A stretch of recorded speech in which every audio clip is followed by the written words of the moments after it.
السلام عليكم ورحمة الله وبركاته. أسأل الله العلي العظيم أن يتم عليكم الصحة والسعادة وروقان البال يا رب إن شاء الله بإذن الله. من فضل الجميع لايك للفيديو، بارك الله فيكم. من فترة وكل الإعلام المصري بيتكلم على إن زيزو مضى في الأهلي، ولكن في الحقيقة أنا ما كنتش مصدق، وكلام ميدو لما طلع مع سيف زاهر يؤكد إن ميدو هيمضي في الزمالك وميدو ما مضاش للأهلي.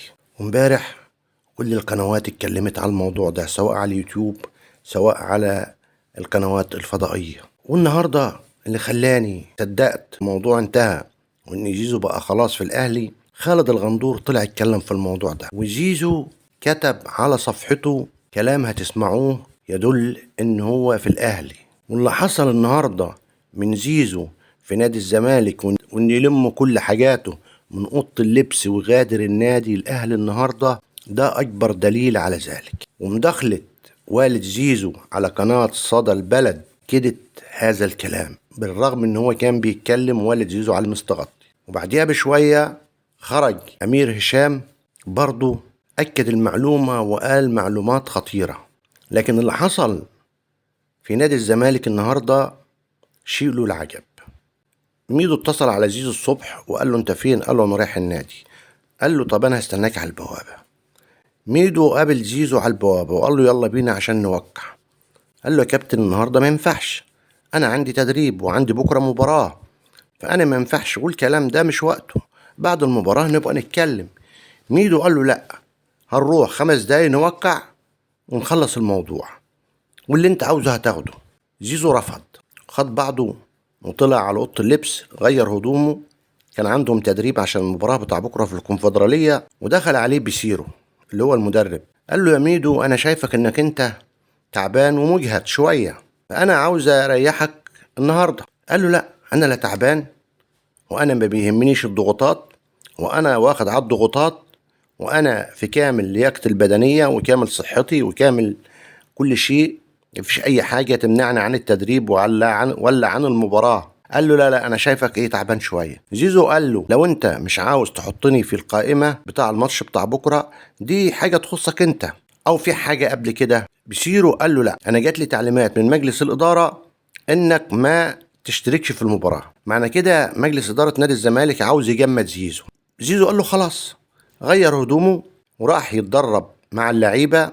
قعد حوالي 5 دقايق يتدرب مع زمايله، وجات أوامر تاني من مجلس إدارة نادي الزمالك لبسيرو إن زيزو يتدرب تدريب انفرادي. بسيرو قال لعبد الواحد السيد روح قول له زيزو مجلس الإدارة قالوا لنا إن زيزو يتدرب تدريب منفرد. زيزو فعلا راح على جنب كده وقعد يتدرب بتاع حوالي 5 دقايق ولا 10 دقايق. صعبت عليه نفسه، راح واخد بعضه وسايب التدريب الانفرادي وطلع على أوضة اللبس، لم كل ما يخصه في أوضة اللبس، تيشيرتات وكوتشات وكله، ما خلاش حاجة، وعبى شنطتين. وقبل ما يمشي ساب رسالة مع 2 لعيبة أصدقاء قريبين منه إن هو مش هيدخل نادي الزمالك تاني، وخد بعضه ومشي وساب النادي. وهنسمع الكلام ده حرفيا بالتفاصيل المملة من الأستاذ أمير هشام، هيكشف التفاصيل كلها. ونتكلم بقى في قصه زيزو واللي حصل واللي جرى النهارده والحكايه من اولها لاخرها. واحنا ابتدينا مع حضراتكم اول برنامج تلفزيوني في مصر بعد العوده من الاجازه على طول. طلعنا قلنا لحضرتك الخبر 99.9% زيزو في الاهلي، ولو ما راحش الاهلي وكمل في الزمالك هتبقى معجزه. والله العظيم يا جماعه الخبر ده احنا عارفينه والله العظيم من واحنا في رمضان، شهر رمضان الكريم، بس كنا مأجلينه لغايه لما نرجع للبرنامج عشان نعلن الخبر ويحسب بلس 90 كالعاده. واخد بالك؟ طب ايه الجديد بقى بزيزو؟ النهارده خليني اقول لك ان الكواليس كانت مشتعله للغايه في نادي الزمالك، لان كان النهارده المران الاخير لنادي الزمالك اللي نتمنى له يا رب كل التوفيق في مباراه ستيلن بوش اللي جنوب افريقيا بكره في الكونفدراليه. فالمران الاخير، وبالتالي المفروض كان زيزو يخش المعسكر مع الفريق عشان يستعد لهذه المباراه التي كانت قد تكون المباراه الاخيره بالنسبه لزيزو، لكن هي اصبحت مش المباراه الاخيره. ليه؟ لان زيزو انهى مشواره رسميا مع نادي الزمالك. طب ايه اللي حصل وزيزو داخل النادي؟ خليني احكي لك بالتفاصيل اللي حصل بالظبط وزيزو داخل مقر النادي في 100 عقبه. زيزو فوجئ اول ما دخل باحمد حسام ميدو مستنيه، قاعد مستنيه. ده بعد ما زيزو عمل ايه النهارده الصبح؟ نزل ستوري قال فيها يا جماعه انا ما وقعتش لاي نادي للزمالك. ودي عارف تحس ايه، في اجراءات كده بتتعمل، في خطوات كده لازم بتتعمل، لازم تتاخد. فمن ضمن هذه الخطوات اللي لازم تتاخد من وجهه نظر زيزو ووالده ان كان لازم نكتب الكلمتين دول، كان لازم نقول الكلمتين دول، لان مفيش شيء معلن لا مننا ولا من النادي الاهلي كاهم طرفين في القصه.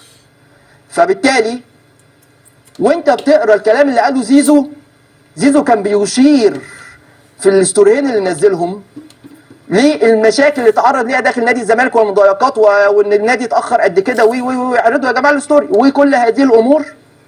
تمام؟ كان بيشير اليها كايه؟ كتوضيح لجمهور نادي الزمالك، يا جماعه انا حصل معايا كذا وكذا وكذا، زي ما حضراتكم شايفين كده عشان ما اضيعش وقت. اكيد كلكم قريتوا اللي كانت النهارده. فطبعا قال لك انا جاهز، انا الدنيا تمام.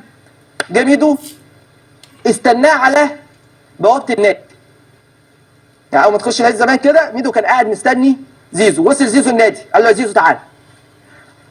يا ميدو قال له احنا جاهزين دلوقتي، كل شروطك، يلا تعالى وقع بعد اللي انت كتبته، يلا احنا جاهزين تعالى وقع. فزيزو قال له انا عندي تمرين دلوقتي ومركز في ماتش بكره، فمش ده التوقيت المناسب اللي نقعد فيه. فبالتالي دخل زيزو لاوضه اللبس عشان يستعد لمران الفريق. بحكي لك بالظبط بادق التفاصيل اللي حصل بالظبط.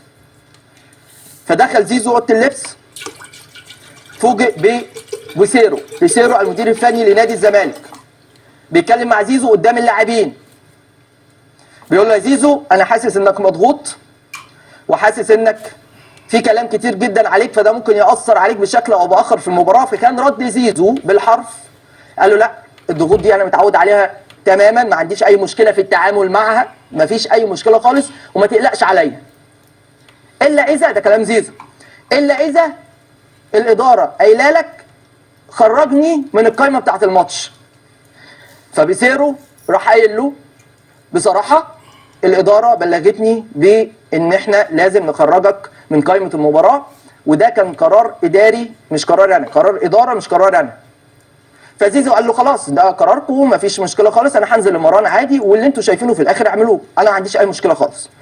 نزل التمرين زيزو، اول ما نزل تمام فوجئ بتعليمات بانه يتمرن بشكل منفرد. ده كل ده بعد ايه؟ بعد ما الناس كلها في نادي الزمالك تيقنت من المعلومه اللي احنا قلناها يوم السبت بتوقيع زيزو للنادي الاهلي، اللي الناس كتير جدا شككت في الكلام اللي احنا بنقوله. فبالتالي اتمرن زيزو شويه بشكل منفرد، وبعد كده خرج من الملعب، دخل على اوضه اللبس، لم كل حاجته كده كلها بكل الاحذيه الخاصه بزيزو اللي كانت موجوده في اوضه اللبس بتاعت فريق نادي الزمالك. الاحذيه كلها بتاعته، انا بقول لك بتفاصيل اهو، بتفاصيل التفاصيل.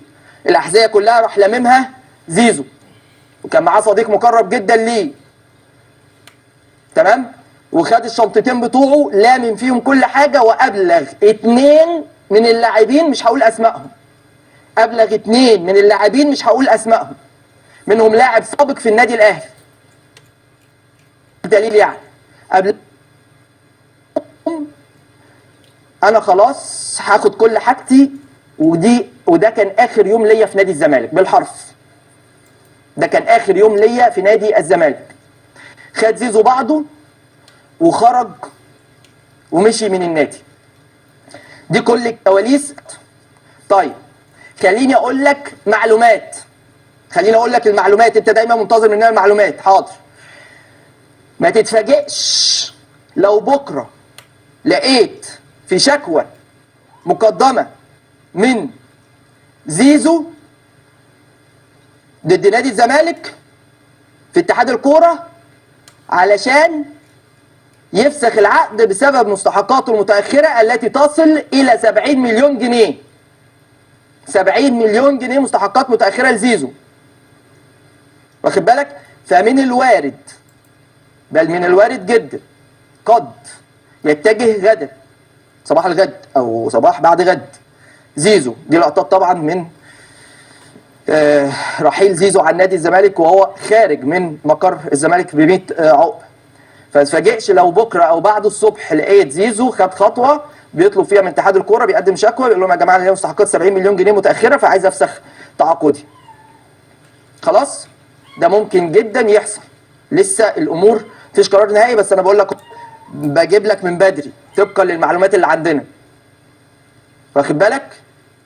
طيب ده بخصوص كل اللي دار. انا خلصت كواليسي في الموضوع ده. للامانه الموضوع ده كواليسه مش عايزه تخلص. ليه؟ لان كده كده يا جماعه دي صفقه تاريخيه، ده انتقال تاريخي، ودي اعتقد انها تتناسب قوي مع مصطلح صفقه القرن في اعتقادي الشخصي. في نهاية الفيديو لا أملك إلا أن أقول لكم دمتم في رعاية الله وأمنه. أشكركم على حسن المتابعة، والسلام عليكم ورحمة الله وبركاته.